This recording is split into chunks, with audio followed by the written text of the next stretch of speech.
Bonjour chers téléspectateurs, bienvenue dans ce reportage intitulé Rendez-vous aux terres isolées du Sénégal.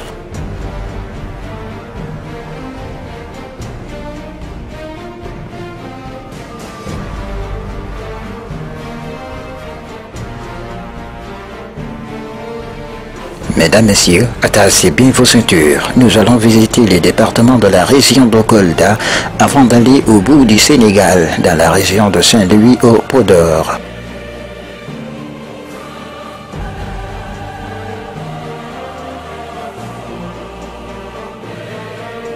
Nous voici à Médina Yoro Fula, le décor qui s'offre aux visiteurs est celui de la désolation. L'absence d'usines et d'unités de production, bref d'infrastructures de base, fait que le département de Médina Yoro Fula peine à prendre son vol économique.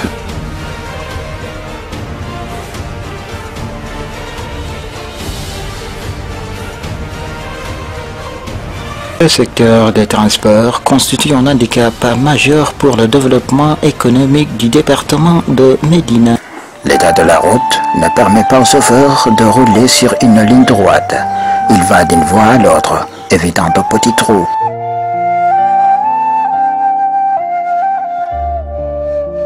De Pata à Médina Yoro Fula, chef-lieu du département en passant par Boroko, Fafakoro et Bignarabé, puis Kolda, c'est le même parcours de combattants. Le nombre immense des routes du département frontalier avec la Gambie fait aujourd'hui l'enclavement freine le développement économique.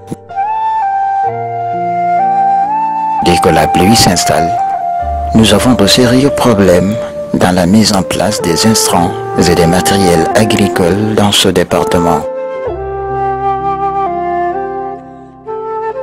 Les exploitations agricoles familiales du département, caractérisées par leur pauvreté, connaissent de fortes mutations face à l'évolution de leur environnement social, culturel et technique.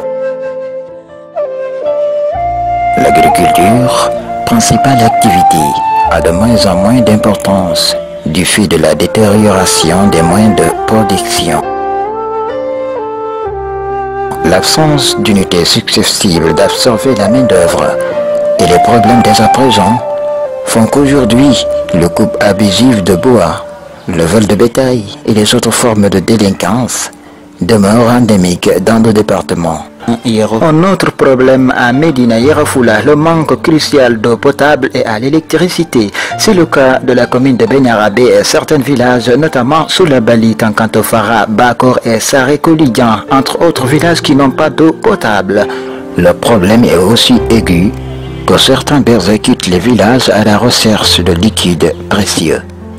Le manque d'eau est un frein aussi bien à l'élevage qu'à l'agriculture. Si le département disposait d'un forage, il y aurait moins de pertes de bétail. Nous pourrions aussi diversifier les cultures. Quant à l'électricité, elle reste un mystère à Médina Yoro Fula. Le département, certaines populations sont encore à l'ère de la bougie et des lampes tempêtes. C'est le cas des communes de Bignarabé, Fafakoro, Badian, Boroko. La sécurité battant son plein, l'insécurité s'accroît. Les habitants ont peur de circuler la nuit.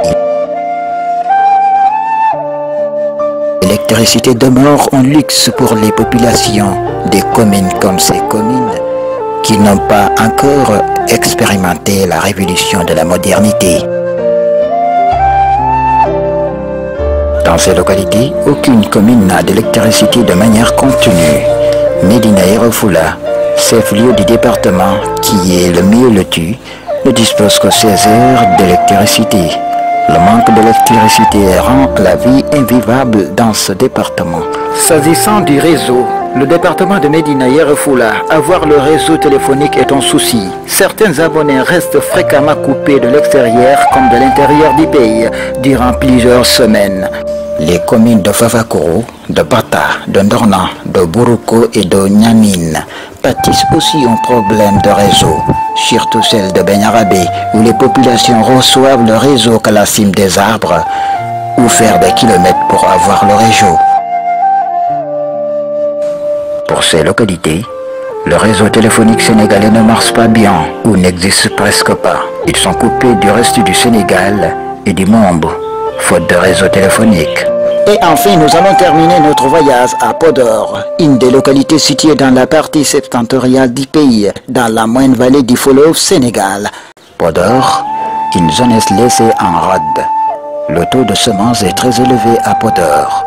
Ce département est laissé à lui-même, faisant face à un sort qui le conduit inexorablement vers les abîmes de la pauvreté. Sur le plan de la santé, les habitants de Podor regrettent l'absence d'infrastructures dignes de son nom, car leur ville ne compte qu'un seul hôpital. Ils sont obligés d'amener leurs malades jusqu'à Saint-Louis ou à Risartel, parce qu'on n'a pas assez de matériel. Même le secteur de l'éducation n'est pas épargné par la politique attribuée au chef de l'État. Sur le plan de l'agriculture, les choses ne s'annoncent pas mieux, car leur commune offre des opportunités non négligeables. Rien ne les manque, mais pourtant jusque-là, il n'y a pas d'investissement des politiciens à Podor, comme si Podor ne faisait pas partie du Sénégal.